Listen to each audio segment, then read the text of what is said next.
These are the notes on measuring liquid volume. So when we're measuring liquid volume, we follow similar procedures as to when you have measured length before. You've probably measured length in other science classes or just in other areas of your life.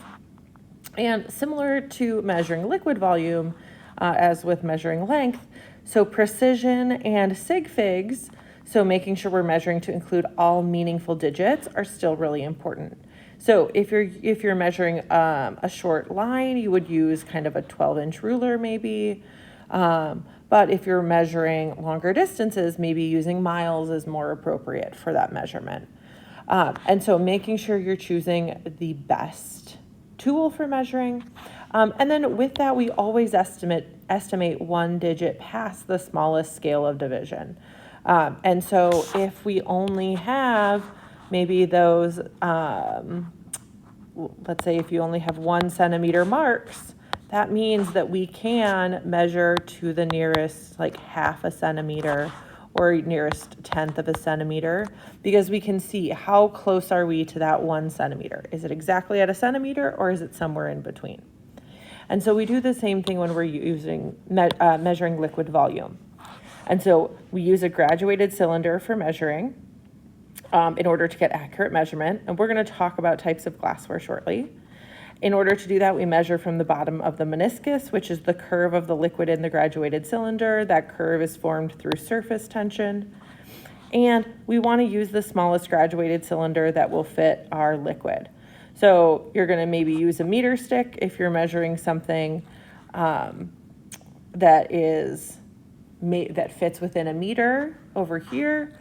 But if you're measuring to the nearest, let's say mile, you're going to want to find a different unit, again, with our lengths. So we're going to choose graduated cylinders according to what we need. So our glassware, you are not going to necessarily be in class seeing this, but you'll see some of these different pieces of glassware on your pivots. And so you still need that skill of reading and collecting data throughout this course. So we have some glassware that is just for mixing. So an Erlenmeyer flask, which is this one on the right, kind of looks like it's got a little triangle shape. And beakers are used only for mixing chemicals. And while they have graduated markings, so they have those number markings, they do not get used for measuring.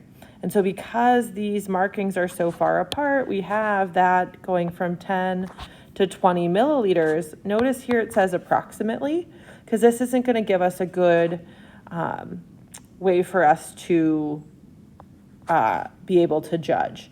And so if these markings are at 10 milliliters, that means that we would have to estimate to the nearest 1 milliliter. So move that decimal over, 1 milliliter when I'm measuring with that. And so there's a lot of discrepancy in our measurements with these, so these are only used for mixing. Test tubes are for mixing small volumes of chemicals. Again, not used for measuring. Most often, test tubes do not have any markings on them, so they're not going to give us any data. Graduated cylinders are what we use for measuring liquids. And if we need to find the mass of something, we would use a balance. But if we're measuring out volumes, we choose a graduated cylinder that best suits what we're measuring. And different graduated cylinders have different lines or gradations that show how precise you can measure with that cylinder. And so this one here goes up to 100. And so if we needed an amount, let's say like 85, we would measure using that one. But this next one is only 50 milliliters. So maybe if we needed an amount like 32, this would be a better solution. If we only need, let's say 3 milliliters of something, we would want to choose this 5 milliliter graduated cylinder because it's going to allow us to be more precise. And so you are going to be measuring graduated cylinders in those pivot labs to read how much of a chemical is present.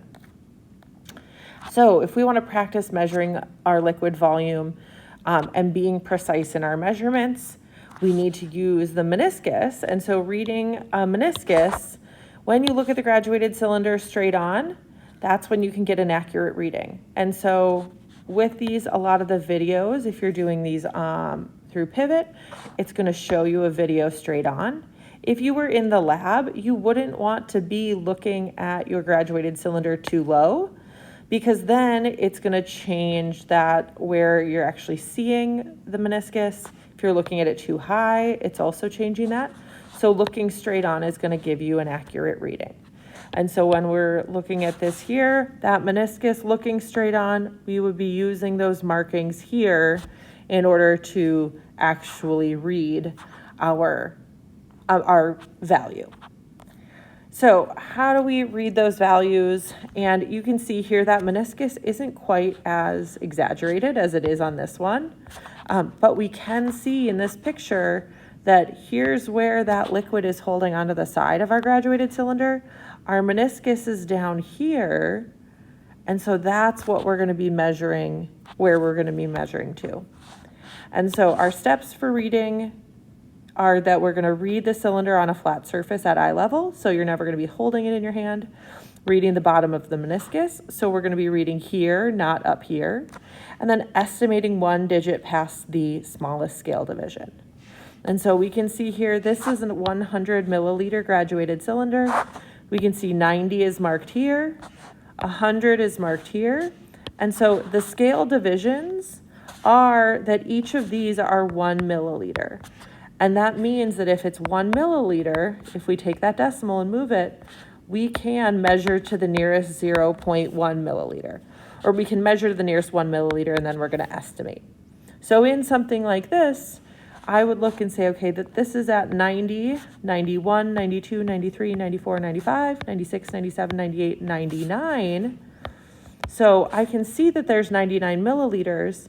But then beyond that, I can also see that this is about halfway between my 99 and my 100 is where that meniscus is. And so I might estimate that this is 99.5 milliliters, showing that it's not quite 99, it's not quite 100 milliliters. I'm going to estimate that 1 digit past the smallest division. All right, so if we do some practice here, and we do want to make sure we're looking at this in reading.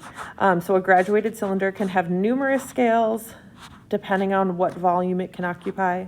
Determine the value for the minor grid lines on the scales. So this one is just us trying to figure out what is the value of... Excuse the interruption. Zainab Al-Salam, please go to the front office. Your parent is here to pick you up. Zainab Al-Salam. Thank you. Sorry about that. So we're just trying to figure out what are each of these markings. And so if we look from 0 to 10, that is 10 milliliters. We're always measuring milliliters on a graduated cylinder.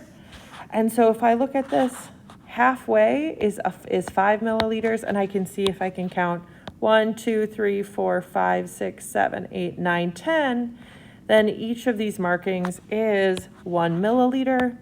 We are seeing a little bit of a bigger marking at that halfway point, but it's only labeling at every 10 milliliters. So the minor grid lines for this graduated cylinder are 1 milliliter.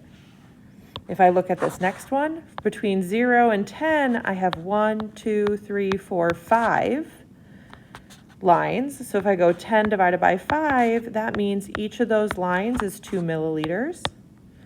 And so if I was reading this, this would be 2, 4, 6, 8, and then reaching that 10.